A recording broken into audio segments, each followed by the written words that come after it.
Rescue crews have been working across the area as heavy rains cause flooding and road closures. The Senate could soon vote on forming a commission to review the January 6th Capitol attack.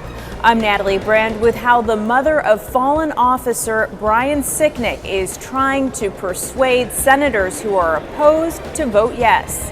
The 4 states' most watched news starts now. We've had flooding and storms throughout the area today, and the rain continues to fall. This is KOAM News at 5. We turn first to Chief Meteorologist Doug Heady for our first look at the weather. All right, Dal, yes, showers, thunderstorms throughout the day and some very heavy amounts of rain with some of these thunderstorms that have been pushing through. And that's why we have had the flash flooding issues. Plus the ground prior to this was already very saturated due to rain almost every single day last week. But we've also had some severe thunderstorms as well, 7 or 8 of them across the region as we've gone through the afternoon hours. But you can see this band right across the I-44 corridor. That's where the heaviest rain has been. And south, we still have some severe thunderstorm warnings, one right across northern parts of Delaware County near Grand Lake, which will also push into McDonald County, southern parts of Newton County, and then into Benton County. And then once you get from Joplin north, it's just a moderate rain, which is continuing to cause issues because we do have the flash flooding. In fact, here's our radar rainfall estimates, and you can see a lot of areas 3 upwards to 4 inches through the metro all the way down into southwestern parts of Missouri. So we still have storms to go over the next several hours. We got the flash flooding issue as well. Of course, I'm going to break this down for you here in just a bit. All right, we'll see you then. Thanks, Doug. Joplin police and fire crews are busy with water rescues on streets and parking lots around much of the city, and they have been for hours. This is in the area of 4th and Turk Streets, where authorities rescued people from a vehicle trapped in high water this afternoon. Crews have performed a number of rescues along 32nd Street as well. In some places, they've found vehicles abandoned in high water and have tried to determine whether the occupants managed to escape safely. The JPD says a lot of roads around Joplin are not passable, not only because of high water, but also because of trees and other debris in roadways. Some roads are closed, but police say the conditions in affected areas change moment by moment, so they discourage any unnecessary travel. Wilson County, Kansas crews say lightning this morning sparked this tank battery fire south of Neodesha. A tank battery is a group of connected tanks that receive crude oil. A foam truck from Coffeyville Resources helped put out the fire. There were no injuries. The search continues for a 12-year-old girl swept away in Newton County's Shoal Creek yesterday. At around 4 p.m. yesterday, officers came on the scene at Lime Kiln Park north of Neosho for the water rescue. They were told 12-year-old Kaylin Brown had been pulled under by strong currents and that 34-year-old Trevor Hicks had gone under to try and rescue her. Hicks was transported to the hospital, and at last report was in critical condition. The search was halted at around 9 p.m. last night. It got dark, water rescue, and being in the water just isn't safe after dark. At that point, we believe it had turned into a recovery instead of a rescue. It's been way too long. The water search had to be paused this morning at around noon as rain and lightning pushed into the area. Congress appears to be stalling on the creation of a 9/11 style commission to look into the reasons for the January 6th attack on the U.S. Capitol. But friends and family of one of the officers killed in the assault are lobbying lawmakers to approve the commission. Reporter Natalie Brand has more details from Capitol Hill.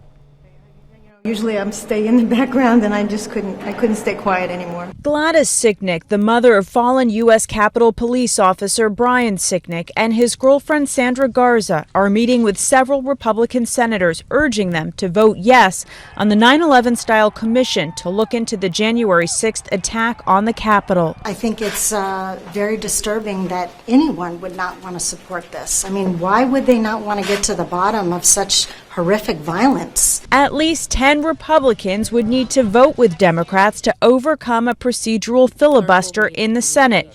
As of now, that does not appear likely. I do not believe the additional extraneous commission that Democratic leaders want would uncover crucial new facts or promote healing. The bipartisan bill passed in the House would create an independent 10-member commission equally appointed by Democrats and Republicans, and each side would have subpoena power. The Democrats have basically given everything they've asked for, any impediment that would have been there, and there's no reason not to now, unless you just don't want to hear the truth. But the staff for the commission would be appointed by Democrats. Republican Senator Susan Collins has proposed an amendment that would equally divide the staff positions as well. That is what I have been working on, to make sure that it truly is balanced, fair, and bipartisan. Democratic lawmakers say the Republican opposition has less to do with the makeup of the bill and more to do with politics. Senate leader, Republican leader, warned his conference that January the 6th commission could hurt the Republicans politically. Well, too bad. More than 400 people have been arrested in connection with the attack. Natalie Brand, CBS News, Capitol Hill. President Biden was asked about the Republicans possibly voting against the commission, and he responded he couldn't imagine anyone voting against the commission. Up next in Health Watch, incentivizing getting a vaccine. New York City has now distributed more than 8 million COVID-19 vaccine doses. I'm Bradley Blackburn with how more states are adding incentives to encourage people to get the shots. And later, as more Americans get set to travel for Memorial Day weekend, the airline industry is expanding. As millions of Americans head off for their Memorial Day celebrations, many will be dropping their masks. States are loosening restrictions as vaccination numbers continue to rise. And as Bradley Blackburn reports, governors are getting creative on how to tempt more people to get their shots. Ohio Governor Mike DeWine introduced the 22-year-old winner of the Vax-A-Million lottery. I think it was a great idea. Just hearing the numbers of how many people signed up just because of this Vax-A-Million idea. Ohio is one of several states using lotteries as an incentive for people to get their COVID-19 shots. In Minnesota, the governor announced giveaways including tickets to the state fair and fishing licenses, hoping to get 70% of the state vaccinated by July. Take advantage of the incentives that we're offering. Get out and explore Minnesota. Half of the U.S. adult population is fully vaccinated, but demand is slowing with a nearly 20% drop in average daily shots since early May. In Missouri, Pastor William Bird Jr. says members of his community have doubts. He says, hey, it's just not enough information for me to inject something in my body, and I don't know what it is. First Lady Jill Biden is hoping to persuade the hesitant, highlighting the vaccination effort at community colleges. The vaccine is safe and effective, and it saves lives. Here in New York, the mayor says the city is in the midst of an extraordinary comeback after delivering more than 8 million doses of vaccine. Just think about that for a moment. That is an astounding figure. By far the biggest vaccination effort in the history of New York City. More states are loosening mask mandates each day, but health officials continue to caution those who are not vaccinated should still mask up and play it safe until the pandemic is in full retreat. Bradley Blackburn, CBS News, New York. Airline executives expect this to be the busiest week at the nation's airports since March of 2020. A nationwide survey of emergency medical service agencies finds a 40% jump in the number of people who died of a drug overdose last year compared to 2019. The largest increases were found in minority populations, people living in poverty and residents of Western states. Researchers point to pandemic-related struggles and a recent spread of synthetic opioids. A new study finds a link between people who've lost consciousness due to a concussion and disability later in life. University of Pennsylvania researchers surveyed more than 7,000 older adults and found those who'd suffered a concussion and lost consciousness when they were younger more frequently reported having difficulty walking or limits to the amount of work they could do. And that is a look at today's health news. A little bit later, the Labor Department releases its latest weekly unemployment report. Showers and thunderstorms continue through the evening hours. I'll have the latest on that coming up next.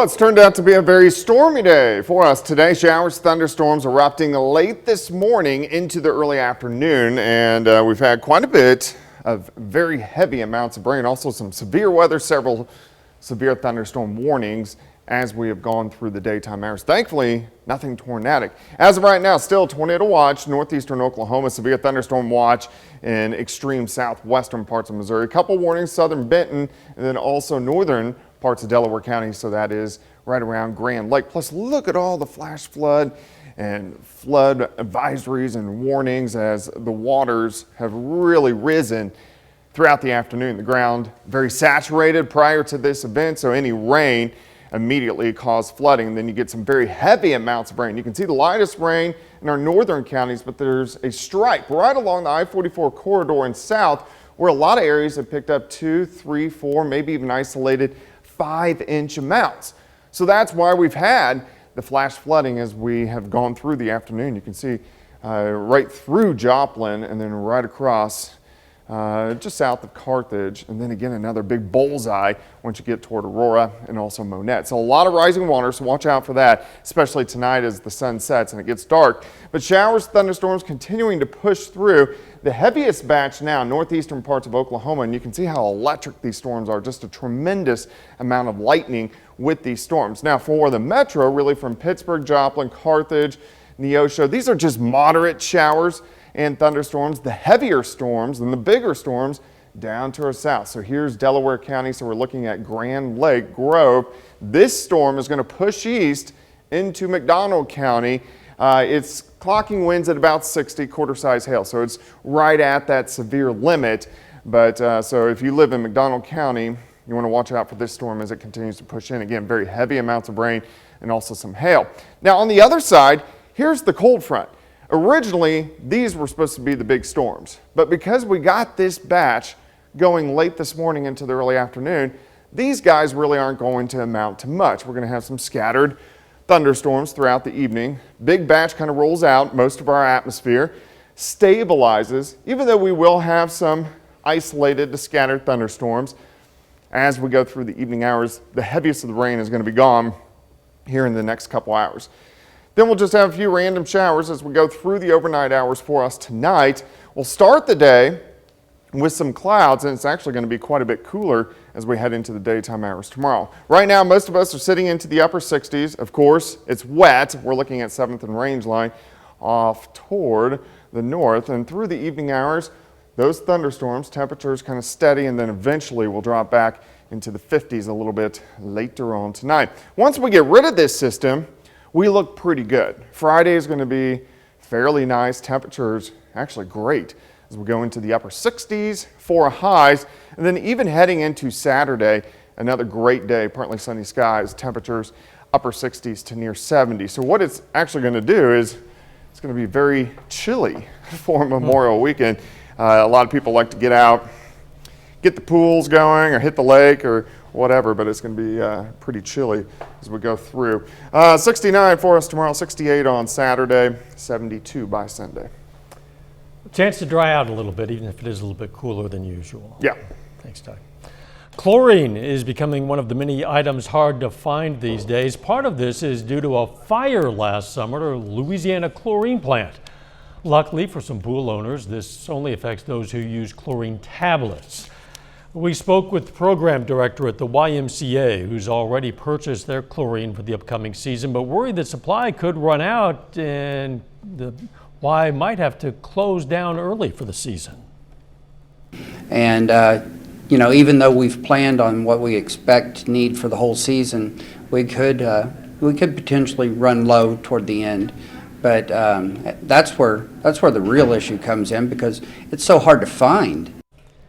The YMCA says they do already have their supply for the summer, but due to the shortage, they still worry about running out of the supply if the issue goes on through the summer. Coming up, a couple of new airlines were created during the pandemic offering cheap flights. First, though, we honor a local World War II veteran. Arthur Miller served in the U.S. Navy from 1941 to 45 and in the Marine Corps in 1951 and 52. The Fredonia, Kansas native was stationed in the South Pacific and in Korea. And we salute Hospital Corpsman First Class Arthur Miller, a four-state hero. Good economic news. The number of Americans filing jobless claims continues to decline.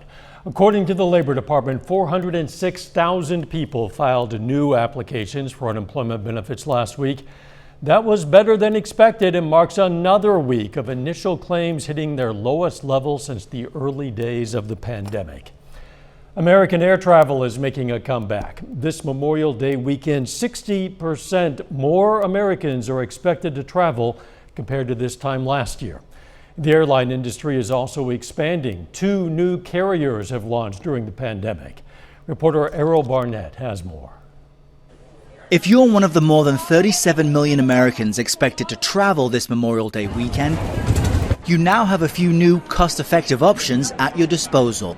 $19 flight doesn't really get any cheaper than that. We're trying to go out there and give customers choice. That's how CEO Andrew Levy is boosting demand for his new low-cost airline. We have wonderful people, great low fares, and we're just excited to be out in the marketplace. Avilo's hub is based in Burbank, California, and currently services 11 small airports. There may be other ways to get to these airports in the western U.S., maybe through LAX, maybe through a connection, but we're trying to offer something that's different to the customer, to the traveling public. Last year, due to the pandemic, the airline industry suffered more than $370 billion in losses. That led Boeing CEO to declare at least one airline would be pushed out of business. Instead, 2 new ones sprung up, Avilo and Breeze Airways, with goals to tackle smaller airports across the country. Welcome to Breeze, everybody. Breeze CEO David Neeleman is also testing a new market. 95% of the routes on its network have new non-stop service, including from Hartford to Columbus and Providence to Pittsburgh. Its fares run as low as $39. The U.S. airline industry is recovering. It is recovering faster and better than many expected. Henry Harderveld is an airline travel analyst and says these new airlines will help drive competition. These are both budget-focused airlines, which means they'll bring more low-fare seats to more communities, and that helps make air travel more accessible and affordable for everybody. Now, while this weekend will be a boom for small carriers, it is an open question as to if there are enough air travelers to sustain them long term. The last U.S. carrier to launch, Virgin America, folded back in 2018. Errol Barnett, CBS News, New York. Trouble is brewing in the world's biggest exporter of coffee. Severe weather in Brazil is threatening to rise prices on coffee and orange juice. The country's recent rainy season brought very little rain, and some meteorologists expect the dry season to last longer than usual. If this year's crops don't get enough water, it could lead to a lower coffee and orange output for the second year in a row. Oh no, not our coffee. Brazil famously exports Arabica coffee used by chains such as Starbucks. Final check of the forecast next.